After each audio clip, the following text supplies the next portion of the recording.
Hello दोस्तों। मेरे भाई मुझे बचपन से ही बहुत प्यार करते थे और मैं भी उनके बहुत करीब थी। मैं उम्मी अबू से भी ज्यादा उनसे लगाव रखती थी। आहिस्ता आहिस्ता मैं बड़ी होती गई और हमारी दोस्ती और भी गहरी होती चली गई। इस वक्त मैंने नई जवानी में कदम रखा था और अपनी सहेलियों से मर्द और औरत के रिश्तों के बारे में नई नई बातें सुन रही थी। भाई से मेरी दोस्ती इतनी गहरी थी कि मैं इनसे हर बात शेयर कर लेती थी और इनसे बातों करके मुझे बहुत सुकून मिलता था। एक रात की बात है कि अम्मी और अबू घर पर नहीं थे। भाई के सर में बहुत तेज दर्द हो रहा था। उन्होंने मुझसे कहा, कोमल, जरा चाय बनाकर मेरे कमरे में ले आओ। मैंने जल्दी से चाय बनाई और भाई के कमरे में ले गई। भाई ने चाय साइड टेबल पर रखवा दी। मैं उनके पास ही लेट गई कि भाई का सर दबा दूं। भाई अपना फोन देख रहे थे। भाई मुझे वीडियो दिखाने लगे। इस वीडियो को देखकर मुझे बेचैनी होने लगी। चलो दोस्तों, मैं शुरू से बताती हूँ कि क्या हुआ। मेरा नाम कोमल है और मैं 19 साल की हूँ। अभी अभी मैंने 12वीं क्लास पास की है। मुझे पढ़ने का बहुत शौक था, लेकिन मेरे अबू मेरी पढ़ाई के खिलाफ थे। मैंने उम्मी और भाई से कहा कि मैं आगे पढ़ना चाहती हूँ, तो क्या आप दोनों मेरी मदद करोगे और अबू को मनाओगे? उम्मी ने अपनी तरफ से बहुत कोशिश की, लेकिन अबू नहीं मान रहे थे। इनका कहना था कि आजकल कॉलेज में पढ़ाई कम और इश्किया माजरे ज्यादा होते हैं। तब मेरे भाई ने अबू को समझाया और मेरी गारंटी दी कि कोमल ऐसा कुछ नहीं करेगी, सिर्फ पढ़ाई पर ध्यान देगी। तब जाकर अबू मान गए और भाई से कहा, आज से कोमल की जिम्मेदारी तुम्हारी है।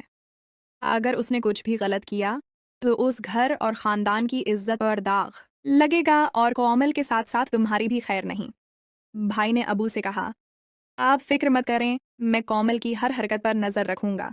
इस वक्त मुझे पता नहीं था कि भाई के जहन में क्या चल रहा है और वो मेरी इतनी हिम्मत अफजाई क्यों कर रहे हैं।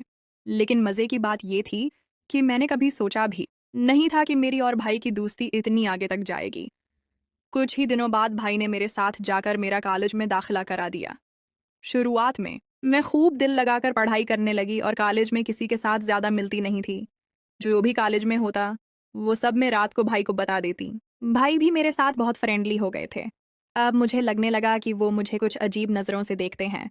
भाई गांव में ही रहते थे और नौकरी की वजह से यहीं रख जाते और हफ्ते बाद गांव जाते। कॉलेज में मेरी दोस्ती एक लड़की से हो गई। इसके साथ दोस्ती करने के बाद मेरी जिंदगी बदलने लगी। इसने मुझे बताया कि इसकी मंगनी हो चुकी है और एक दिन उसने मुझे अपने मंगेतर से भी मिलवाया।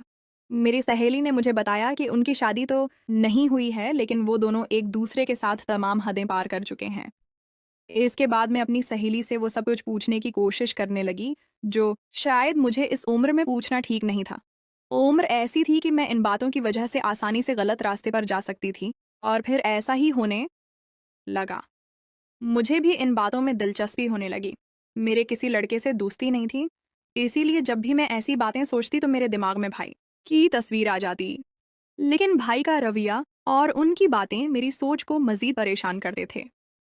हालांकि मैं अभी तक भाई के दिल की बात नहीं जान पाई थी। कभी कभी मुझे लगता था कि शायद वो भी मेरे बारे में ऐसा ही सोचते होंगे, लेकिन कभी कभी उनका रवैया बहुत सख्त हो जाता था। वो मुझे याद दिला देते कि अब वो कितने सख्त हैं और अगर मैंने कोई गलती की तो मेरे साथ साथ इनका भी बुरा हाल हो जाएगा। इनकी ये बातें सुनकर मैं खुद को कंट्रोल करने की कोशिश करती, लेकिन कहते हैं ना कि जवानी अंधी होती है। जवानी तो ऐसी ही है जैसे सर्दी में आग जल रही हो, तो हाथ गर्म कर ही लिए जाते हैं।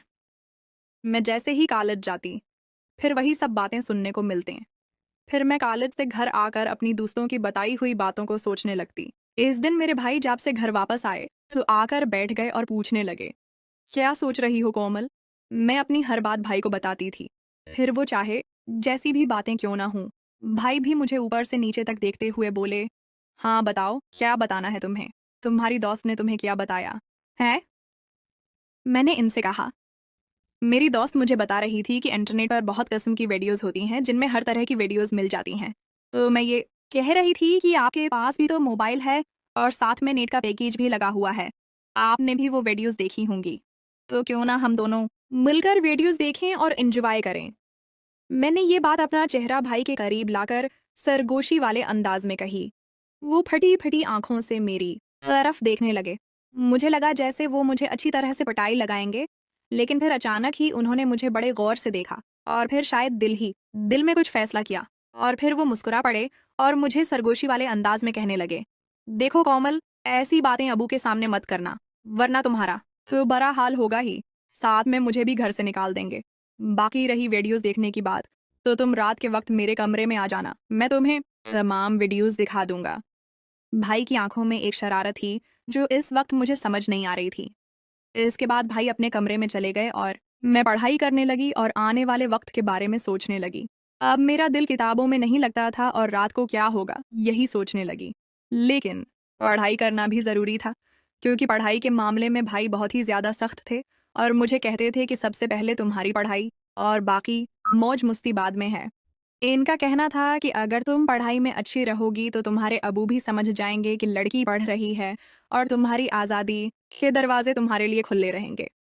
इनकी ये बात मुझे भी बिल्कुल ठीक लगती थी, इसलिए मैंने अपने दिल से सारी बातें निकाली और दिल लगाकर अपना कॉलेज का काम करने लगी और जल्दी जल्दी सारा काम खत्म कर दिया। जैसे जैसे रात करीब आ रही थी, मेरे दिल में भी हलचल हो रही थी। फिर जब मैं सारे कामों से आज़ाद हुई तो रात को आराम से मैं भाई के कमरे में चली गई। मैं जब कमरे में गई तो भाई लड़कियों की मैगजीन देख रहे थे। मुझे देखते ही वो मुस्कुराने लगे और उन्होंने वो मैगजीन छिपा दी। सर्दियों का मौसम चल रहा था और सर्दी दिन ब दिन बढ़ती जा रही थी। आज रात तो सर्दी बहुत ज्यादा थी, इसलिए मैं जाते ही भाई के बस्तर में घुस गई और भाई के पास चिपक कर बैठ गई और उनसे कहा, अब मुझे जल्दी से वीडियो दिखा दो, नहीं तो फिर अबू के आने का टाइम हो जाएगा और फिर बड़ा टाइम ज़ाया हो जाएगा। ये कहकर मैंने वीडियो देखना शुरू कर दी। वीडियो देखते ही मुझे अपने अंदर एक अजीब सा तब्दीली महसूस होने लगी। लेकिन मैंने अभी कुछ ही वीडियोस देखी थी कि अचानक अबू मेरे कमरे में आ गए। अबू ने सख्त आवाज में कहा, इतनी रात गए यहाँ क्या कर रही हो, चलो अपने कमरे में जाओ। अबू बहुत सख्त गुस्से में थे और मैं उनसे काफी डरती थी, इसलिए जैसे ही उन्होंने ऐसा कहा, मैं सब कुछ भूल गई और जल्दी से अपने कमरे में आ गई। मैंने सोचा कि जैसे ही अबू भाई के कमरे से निकलकर अपने कमरे में जाएंगे, मैं फिर से भाई के कमरे में चली जाऊंगी। लेकिन इस रात अबू को भाई से कोई जरूरी काम था, इसलिए वो काफी देर तक उनके कमरे में ही बैठे रहे। मैं इंतजार करते करते सो गई और पता ही नहीं चला कि अबू कब भाई के कमरे से निकल गए। अगले दिन कॉलेज से लौटने के बाद मैं बेसब्री से रात का इंतजार करने लगी। मैंने कुछ वीडियोस देख ली थीं और उन्हें देखने की ख्वाहिश मुझे बेचैन कर रही थी। जब रात हुई तो मैं भाई के कमरे में वीडियो देखने के लिए चली गई, लेकिन भाई ने कहा, अभी मैं अपने ऑफिस का काम निपटा लूं, फिर तुम थोड़ी देर बाद आ जाना, मैं तुम्हें वीडियो दिखा दूंगा। मैं सुबह से ही वीडियो देखने के लिए परेशान थी, इसलिए भाई पर थोड़ा गुस्सा करके वापस अपने कमरे में गई। इसी लम्हे मेरे मोबाइल पर एक नए नंबर से मैसेज आया। इसने एक तस्वीर भेजी थी और इसे देखकर मेरी आंखें फटी की फटी रह गईं। मैं तस्वीर को देख ही रही थी कि इस शख्स ने मैसेज करना शुरू कर दिया। वो बहुत रोमानवी अंदाज में बात कर रहा था। मैं पहले से ही बेताब थी, इसलिए मैं भी इसी अंदाज में जवाब देने लगी। फिर मुझे ख्याल आया कि ये बात मैं भाई को बतानी चाहिए। मैं फौरन भाई के कमरे में गई।